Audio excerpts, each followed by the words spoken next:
Greetings, everyone, and welcome back to another episode of Plan B Success. Who we have with us today is Paul. Paul is from Santa Fe, New Mexico, and he's been doing something pretty curious, actually, for me, in order to see what he's been doing. Paul Zelizer is from Santa Fe, New Mexico, and he's got his own company where he's been doing multiple things around spiritual leadership. Awarepreneurs is what he calls them. Ethics, emotional intelligence, things that take you towards conscious entrepreneurship, things like those. And I'm pretty curious to talk to Paul in order to see where he started, how he got about what he's doing, and what he's doing right now. So with that said, let me welcome Paul. Paul, welcome on the show. Thank you so much for having me, Rajiv, and congratulations on creating such a fabulous podcasting community around it. Absolutely. Thank you so much for joining us today.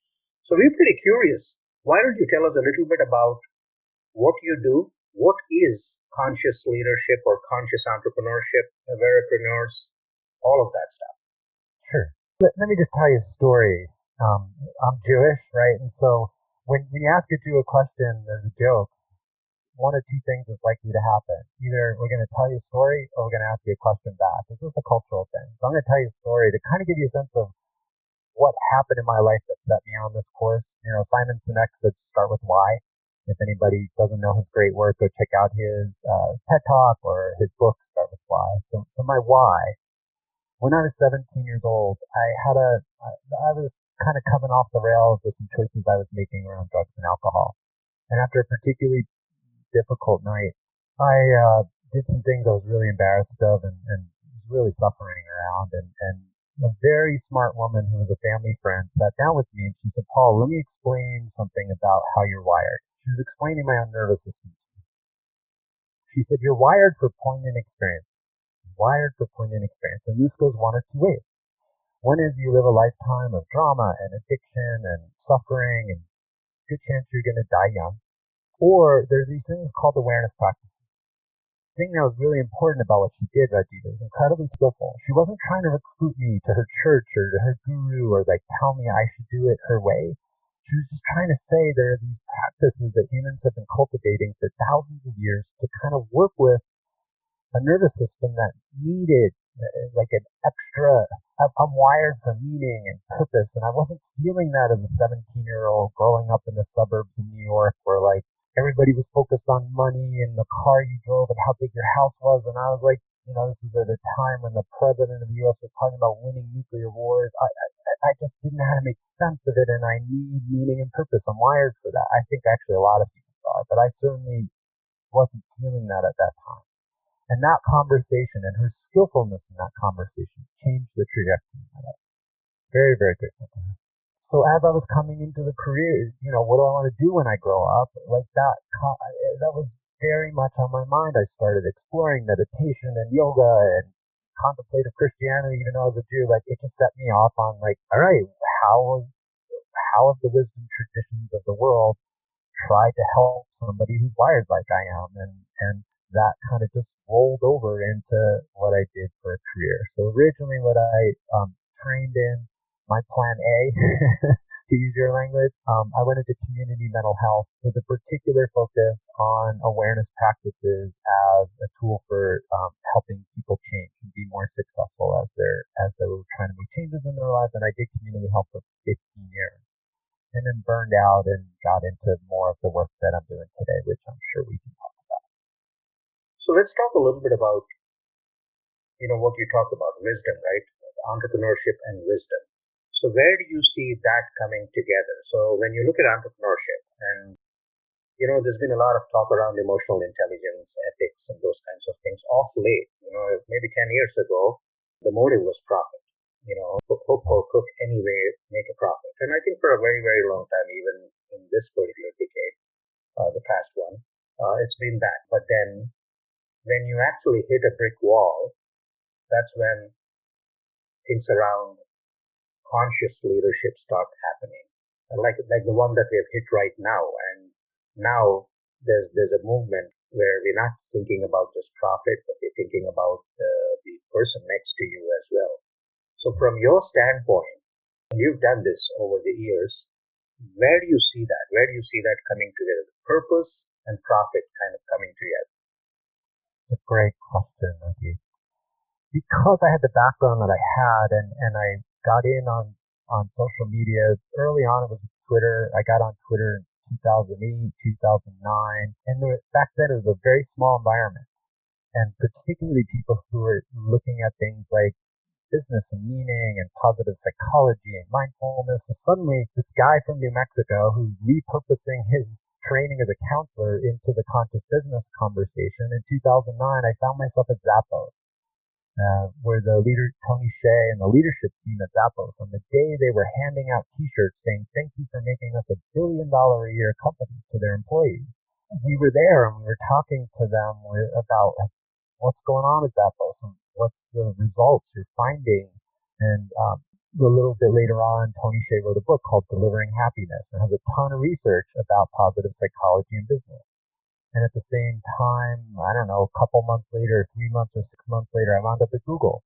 And Google had been very close to the chest with their cards about an initiative which is now known as Search Inside Yourself, that they've run tens of thousands of employees through. And again, found incredible business outcomes in terms of teaching emotional intelligence and mindfulness to their employees, which is the foundation of that program. And the bottom line is it makes more money. People are happier at work with these practices when there's training and support to bring them into work. There's less conflict. Teams are more innovative. The research is, it's Google, right? They're really good at numbers and data, really, really good at it. So again, you can check out those two books. Actually, I had the blessing to then work on another book with a client of mine. Catherine Bell wrote a book called The Awakened Company about what are these practices of emotional intelligence and mindfulness. In that book, lots of it as it relates to leaders. Again, that's The Awakened Company by Catherine Bell. That business outcomes of practicing emotional intelligence and being more intentional about who we're working with and what the culture is in the organization is like unbelievably strong now in terms of it helps businesses keep their best employees, be more innovative, and make more money. And that conversation 13 years ago or even 10 years ago was very close to the chest. Now with books, now there's a Search Inside Yourself Leadership Institute where the people who, develop that program at Google are teaching and training people, and Google's out there spreading the word that this really works, and there's books and things like that. So the marketplace has changed even before the current crisis that we're in. And now that we're in this crisis, what we would call single bottom line, you called it just make money by hook or by crook. We know that it wasn't working so great even before this crisis, COVID, and, the economic crisis that we're in because of the shutdown and the impact on the economy and all of the concerns after the George Floyd killing and Black Lives Matter, all of that coming together has changed the marketplace in a radically different way. And businesses that are trying single bottom line, just make money at any cost, have been hit much harder than those businesses that have developed cultures where people like coming to work, they trust their coworkers. Those businesses have been able to pivot, and not that they haven't seen any impact, but they've been much less devastated than the companies that were just go after the money with no attention to these human skills and understanding of how humans are wired. Those companies that are doing radically better in this new economy than those businesses that haven't. So, let's talk through a few examples of what we just talked about, right? So when we look at emotional intelligence, the ethics dynamics, caring for your employees, caring for your customers, those are prime. And we see a lot of companies that have done that really, really successful and kind of even, kind of waddling through the current pandemic situation pretty successfully. At the same time, we're in a situation where a lot of businesses have pretty much gone bankrupt for one reason or the other. So when you look at this and, in terms of drawing the balance, so I remember a couple of years ago, I read about a company, pretty much a startup, where the CEO decided that his base pay is going to be $70K. I remember that. Yeah. across Do you the remember board. the name of the company? I don't even remember. It was a financial services company or Yes, something like that. I Right? don't remember the name of the company, but Yeah. 2 years later, there was an article that I read about where when that thing happened, the 70K thing happened, everybody was happy and gung ho over everything. But 2 years later, they went under, for whatever multitude of reasons. And one of them could be the the largesse in terms of what they did in that situation. At the same time, you have other companies. There's this constant dialogue going on in terms of saying the CEO pay. That's a big thorn on the side. How many times the average employee's salary is it? 300x, 400x, 500x, whatever. So that discussion still continues. And then it's a capitalistic society, so you got to make it lucrative for the ones that are going to move the company strategy wise is another discussion that's out there. And then back to what we talked about, which is there's also the dynamic between who comes first, employees versus customers. And different companies have different thought processes in that. Some say that it's employees coming first because if you don't have your employees, you don't have your customers, or vice versa, right? Within all of this, the common thread is, of course, it depends on the leadership that you bring on board and their experiences and all, because I remember with 8man, the CEO had some personal circumstances that he went through health-wise, which influenced his decision of making yoga and meditation and those kinds of things pretty much mandatory, so to speak, within his company because he saw the benefits of it for himself. Yeah. So it's when we talk about business and personalities, it's a total amalgamation out there in terms of what you have experienced on a personal or individual basis. And if you are in an influencer position, there's so much you can do within the company. So from your standpoint, when you talk about the wisdom aspect is one thing, the spiritual aspect is another, and then there is the third component, which is the economic aspect of it. How are you looking at it, and how do you help your clients kind of bring it all together in a very balanced fashion? That's a great question, Ravi. For me, I've gotten really clear for myself where my leverage is I work with people who have really strong values and positive impact baked into the DNA of their company. Not some little, put some green lipstick on a pig kind of CSR, or like we're going to be a little less harmful to the environment and that's our big, rah, rah, rah, rah. That's not who I work with, right? I work with people who want to move the needle in some important way in the world and making it a better place, not just sell a bunch of stuff. That's just why I'm on this planet. Mm-hmm. I think our planet is really suffering from people who are primarily just trying to sell a bunch of stuff. And if we can be a little nicer to each other along the way, then okay, great. I'm not against that, but that's not my person, right? I really am listening for, we want to move the needle and make the world a better place in a very particular way. And I can give you an example in just a second. And the way that I work with them is to help understand it themselves in our own nervous system in a way I love working with my clients.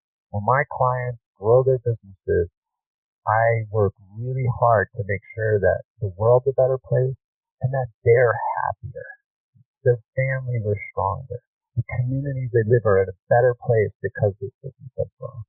And so I love going to work. I mean, I like being here with you and having this conversation. I'm not like, oh, damn, I wish we'd finish this thing up and I can't wait to go for a hike. I live in New Mexico, a beautiful place. I love being in nature and I play guitar. I have awesome friends and, I love my daughter and we're going for a trip tomorrow and I need to pack. But I'm not I'm like, this conversation is why I'm on planet Earth. There is nothing I'd rather be doing than be here right in this conversation right now. Nothing. Even though I have a lot of things in my life that I really like. I want my clients to feel that way too. And you have to have a really strong why and a set of values and a sense of being on purpose and on path. And there's lots of language you could use, very spiritual language, or you could talk about values, impact statements. I don't really care. But are you alive and resonant in the work that you're doing? It matters and people can feel it. And you can't pretend if it's not there. So that's part of what I do with clients. So let's do that internal work And it's actually usually not that hard, but it's like been staring you in the face. And if you haven't yet articulated it, then coming on a podcast or like putting out your newsletter or whatever you're doing on social media, it's all kind of underwhelming. So the strategy, I like to talk about, most people, there's 4 questions that I work with, right? And the 4 questions matter, and the order you ask them really matter. So this will give you a sense of how I work with clients, and then we can talk about a specific event. First question is why? Why are you doing this? What's your purpose? What are your values? What's your impact that you want to have besides just selling a bunch of stuff? Doesn't matter if it's product or service. If your why is I want to sell more stuff, Paul Zelizer can't help you. And I think the marketplace is pretty tired of that. And those businesses are the ones that are really struggling. So first you answer your why. Then you talk about your who. A mentor of mine says, when you try to help everybody, you wind up helping nobody, right? A more kind of MBA way to talk about this would be product market fit, right? You want to understand the kind of community. If you're talking to people who teach yoga teachers, or you're talking to C-suite business leaders, those are different, very different language and norms and what clothes they wear and what they talk about when they're hanging out having a cup of tea or a beer on a Friday night. Very, very different audiences, and that matters. Those differences matter.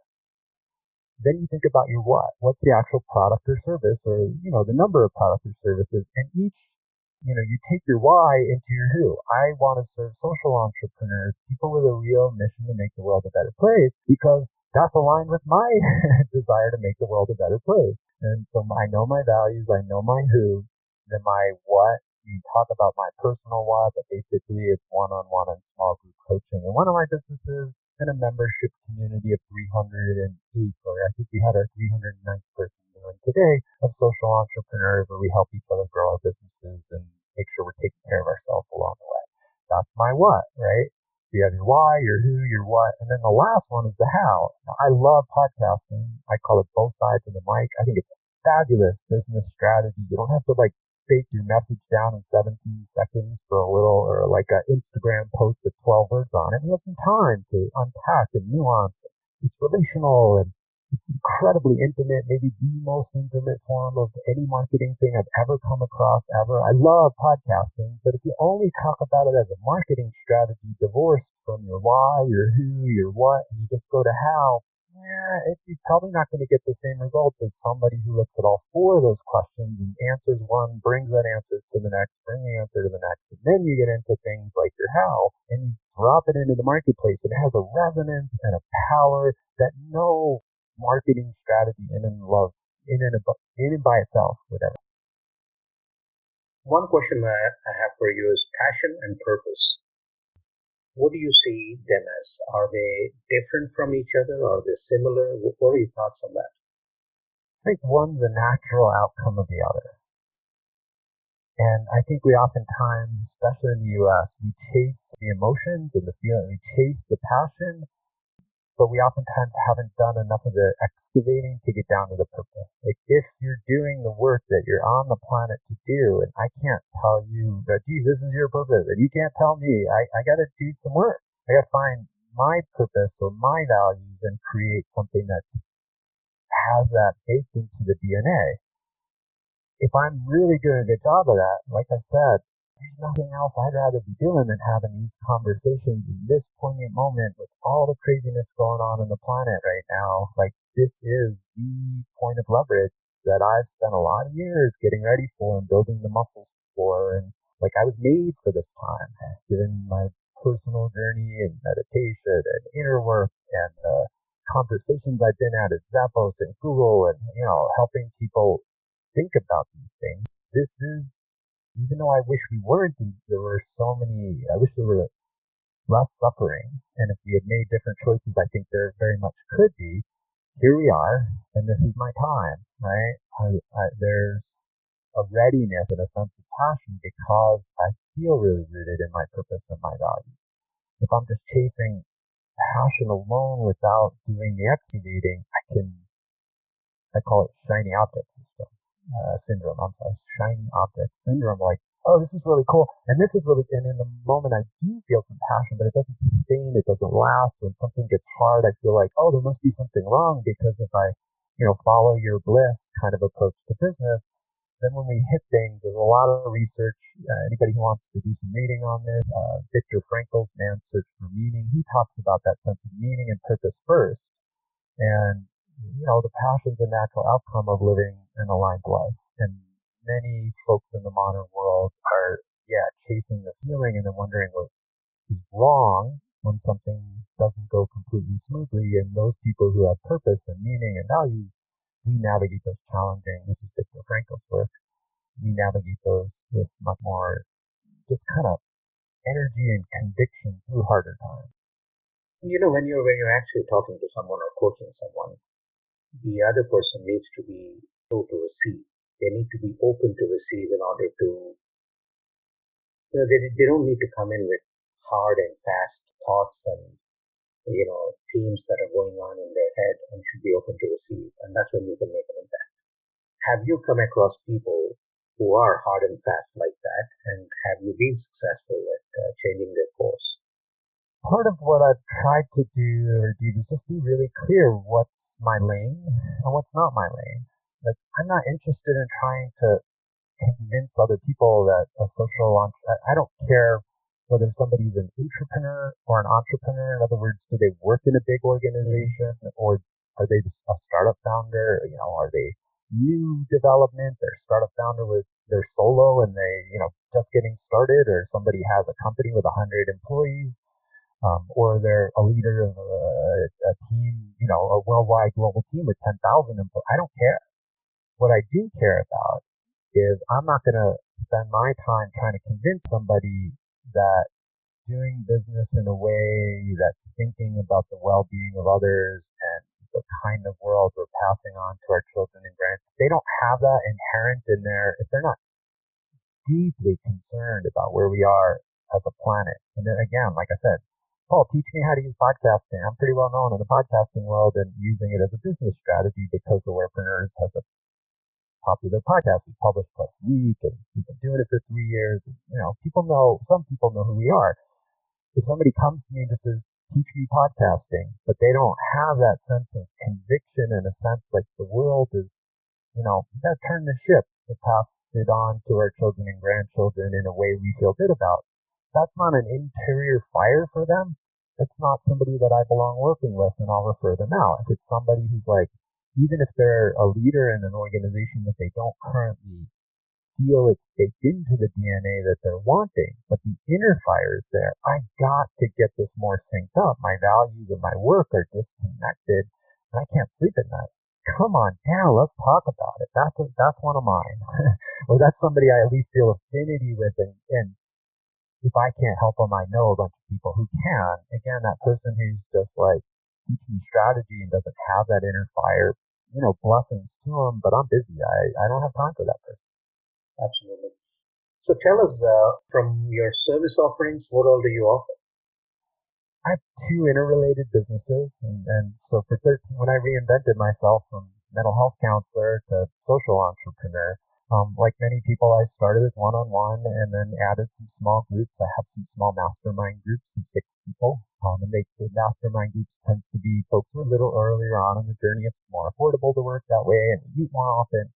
The one-on-one folks is, folks who are in significant leadership positions, either because they're entrepreneurs who built something pretty robust or they're the leader of an organization or a company that have. And those folks are usually the newer folks in the groups are tending to, want to get more stabilized and grow their income. The folks who I work with one-on-one, we tend to be working on things to scale, right? They're launching a membership community. They got a book that they really want it to come out into the world in a really robust way. They have an online course. They're going from one iteration that's doing pretty well, but they're really feeling the heat of being in these times. And that's what we do one-on-one. And then the other business is Awarepreneurs, what I call what's in front of the paywall. In other words, what's free is our podcast. And I've already said we've gotten a lot of traction with our podcast. And then what that looks like, the paid part of Awarepreneurs is a tiered membership community. We have 5 tiers right now. We'll be launching a couple of others.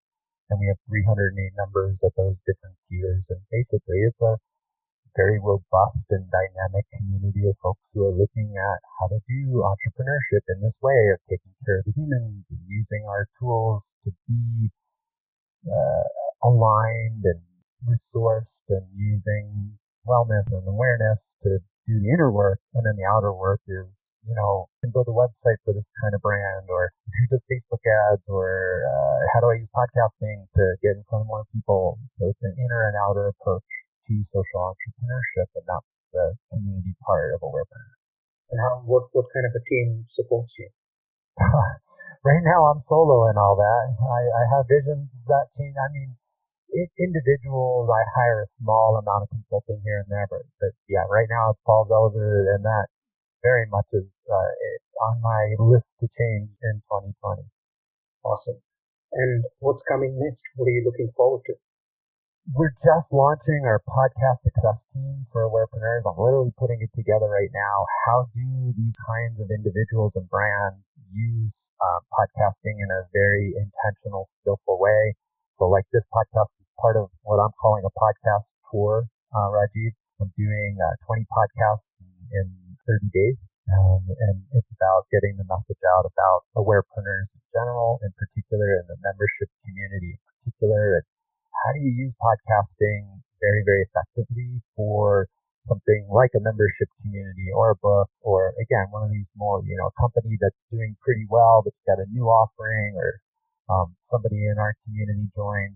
They're doing a fabulous job. They do outsourced management for social enterprises, legal and marketing and bookkeeping and all the things that many social entrepreneurs don't enjoy. They have very affordable rate. You just pay them, they'll take care of it with world-class people, and you just do your mission, right? They're 10xing social entrepreneurs, but they're not telling the story very well, right? So they came into the community to learn how to use podcasting as a way to, because they have more capacity to work with more people, and they're ready to tell that story more and really scale their company. So those kinds of folks, that's what the podcast success team is. How do you use podcasting to help people with those kind of brands who have more capacity and are ready to scale? How do you do it through podcasting?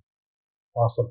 And what have been your experiences of late, with your clients in terms of what they're going through with the current pandemic? Oh, that's a great question. Yeah, not just the pandemic, but like I was saying before, it's a sort of perfect storm. The pandemic and the associated crises and the largest protests the world has ever seen.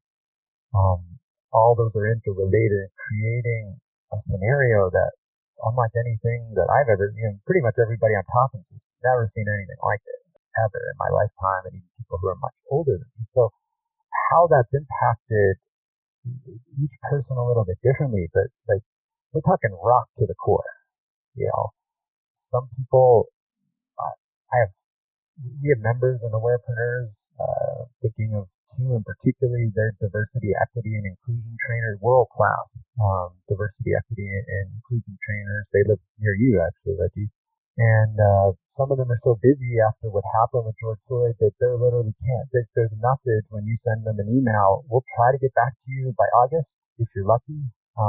This was in June, so 2.5 months. If you need somebody before that, we're so busy with our existing clients, we can't promise anything. You might want to talk to somebody else. So some have just seen business coaches. Some have seen a level of interest unlike anything they've ever experienced. Many other folks, I'm thinking of some of our people who, a yoga teacher, somebody who did high level keynote talks at business in person, like anybody who had a bricks and mortar in person. Some of them went to 0 or 80%, reduction. So it hasn't hit people the same. It really depends on business model and network and who your ideal client was. If your ideal client was CEOs and people who are running big companies, they've done better and they're investing more in support services and products. And if it's more the everyday person, some of them have been, whole communities have been really significantly impacted and lost, so a wide range. Everybody's feeling the shaking, but it hasn't affected everybody equally. So part of my past couple of months has been hundreds of conversations and where are you and how you doing and how can we help, and it's been a wild couple of months. I understand. So, you've obviously been impacting several entrepreneurs out there. So from a legacy standpoint, what would you like your legacy to be? My work these days is about amplifying. The way I talk about it is there's people out there who have the medicine, right? Whatever that medicine might be, more thoughtful leadership so that companies are having more positive impact and less negative impact, or like these incredible diversity, equity, and inclusion trainers in a time when there's so much conversation about how much better, particularly in the US, we need to be doing on those issues. There's already, my job isn't to create new medicine. There's so much medicine in the world, but my job is to amplify it. Some of those folks are really good about getting their message out, but many of them aren't. And I hope that when my time comes, whether it's tomorrow or another 50 years on the planet, that people remember back and say, I was doing good work and Paul helped me get it to more people, or Awarepreneurs as a whole community helped me get it to more people. Paul, this has been a great conversation. It's been a pleasure knowing you and knowing your work. What would be one takeaway that you would like to leave with our listeners? Thank you for having me, Rajiv. Wisdom, I'll go back to the wisdom teacher. The wisdom teachers say our most precious asset, the single most important thing we have as a human being, is our attention. And when you think about a modern economy, the highest I told you all those things I love, right? I love trail running and playing guitar and hanging out with my daughter and talking, about wellness and all kinds of things in my life, hanging out with my girlfriend, talking to my parents, like whatever, right? There's a lot of things I love. But the thing I spend more time doing, more than anything else, is at work. And that's true of most of us in the modern economy. And I actually work less than most Americans. So the highest concentration, the most powerful resource we have is our attention. And the just sheer number of hours goes into work more than anything else. If we can sync up, if you're listening you can't see what I'm doing. If you're watching video, I'm taking my hand and putting it together. If we can sync up the awareness that our attention is our most precious asset, and our work is the place where we spend the most at waking hours, and we can bring our care, our values, our purpose, and sync that up with our work, it's the single most profound decision I think a human being can make, especially in this time. Thank you so much for that, Paul. It's been a pleasure having you on the show. We'll look forward to following your work, and thank you very much. Thanks again, Rajiv, and congratulations again with the podcast. Just everything you're doing. It's just awesome. Thank you very much. I hope you liked that episode and are enjoying all the episodes in Plan B Success podcast. I'd encourage you to go subscribe on your favorite platform, whether it's any listening platform or YouTube or wherever you listen to podcasts. Make sure you subscribe so that you enjoy this content and extract from it what serves you best, what benefits you in your own life, personal, professional, business, whatever it might be. PlanB.live is the website where you can go in order to find any episode that you would like to listen to. 3 times a week, we release episodes, the first being an inspiring interview with someone who's done it, been there, done that, and can inspire you to go after what you want to achieve. Every Monday, that's the episode that gets released. And then, on Wednesdays and Fridays, we pick a topic and we talk about it in order to benefit you in your personal and professional life.